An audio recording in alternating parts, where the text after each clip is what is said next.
नमस्कार. मी आत्ता आलो आहे बँगलोरला.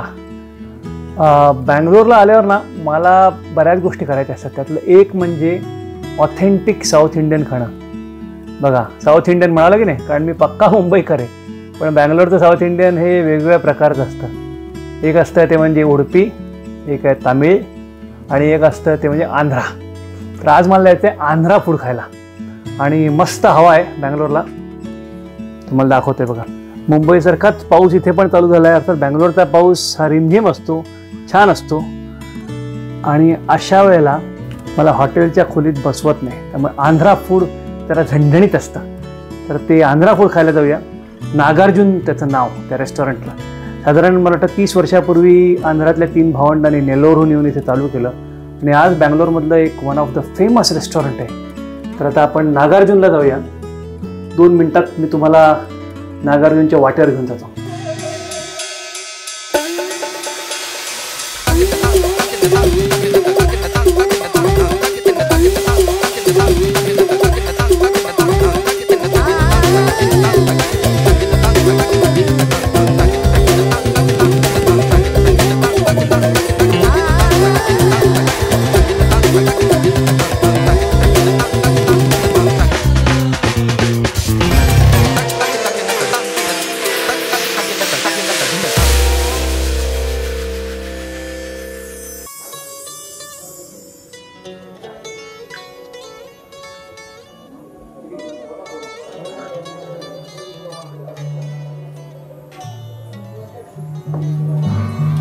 ठीक है, क्या बोलते? पप्पू. ये कौन सा सब्जी है?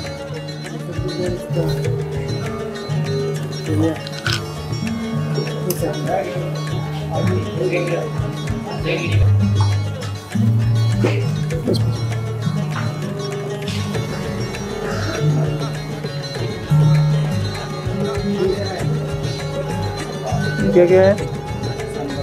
सांबर रसम, पायसम और बटर मिल्क, कर्ड, पापड़.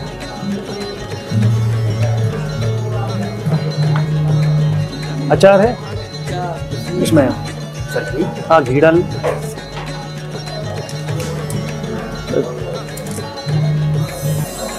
इथे मस्त असं आंध्रा फूड वाढलंय.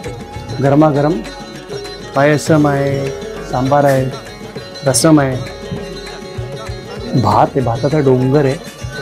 आता मी जेवायला सुरुवात करतो. तुम्हाला माहिती आहे, हा भात जो आहे हे रसम ॲक्च्युली खरं इथे हाताने खातात, पण मला ना सवय नाही, म्हणून मी थोडा चमच्याने खाणार. नाही, हातानेच खायची मजा आहे.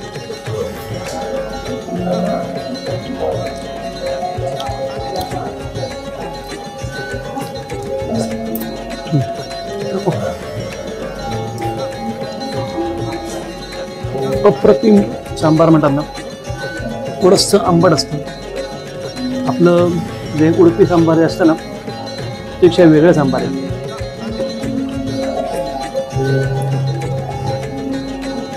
भाजी बटाटा फ्लॉवर मिक्स आहे.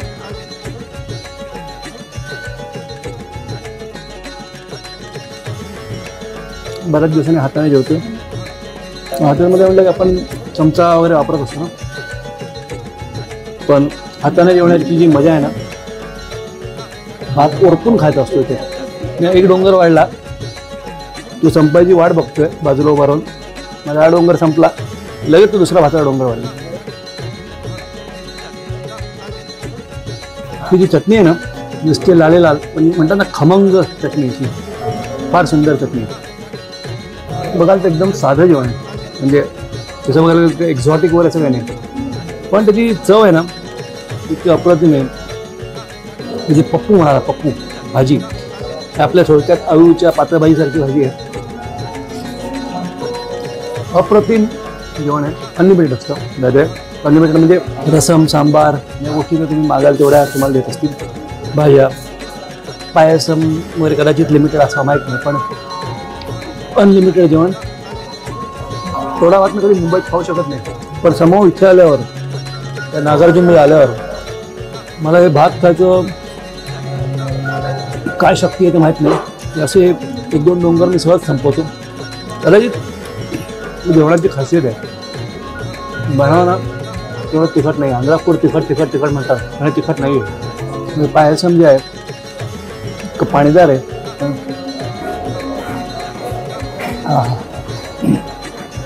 काय सांगू, मस्त असा आत्मा तृप्त झाला आहे.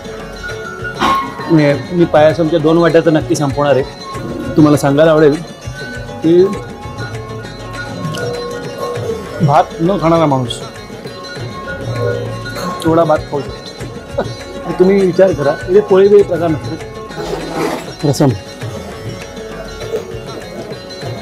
मी तर थोडासा माझ्या खाण्याकडे लक्ष देतो, पण तुम्ही जर का बेंगलोरला असलात, मी परत आलो तुमच्यावर, भाताने खायचं समाधान मिळालं, पण चमच्याने जरा वेग वाढतो. मला भरपूर भात खायचं आहे. पण परत काय सांगतो, बँगलोरला आलात तर रेसिडेन्सी रोडवर नागार्जुन लक्षात ठेवा. आंध्रा फूड करता ते भीमाज म्हणून अजून एक आहे रेस्टॉरंट चर्च रोडवर, पण मला समोरून नागार्जुन जास्त आवडतं कारण इथे जास्त ऑथेंटिक आंध्रा फूड मिळतं आणि ते खरंच म्हणजे सौम्य असतं. दुसरीकडचं जे मी खातो ना, कदाचित थोडंसं तुम्हाला तिखट वाटेल, पण हे मुंबईच्या मराठी माणसाला अतिशय योग्य म्हणून. दिवसभराचं तुमचं काम झालं असेल आणि मस्त जेवण घेऊन रात्री दाराडूर व्हायचं असेल तर त्याच्यासारखं फूड नाही. So Nagarjuna restaurant, residency road, Bangalore, अवश्य भेट द्या. भात, रसम, सांबार, पायसम, पप्पू, भाजी, चटणी, पापड, ताक, दही, बस फुल मील, अनलिमिटेड. हवं तेवढं. आणि नागार्जुनला तर भेट द्याच, पण आवडलं तर माझ्या चॅनललाही भेट द्या, क्रिकेट कुझिन कारवा.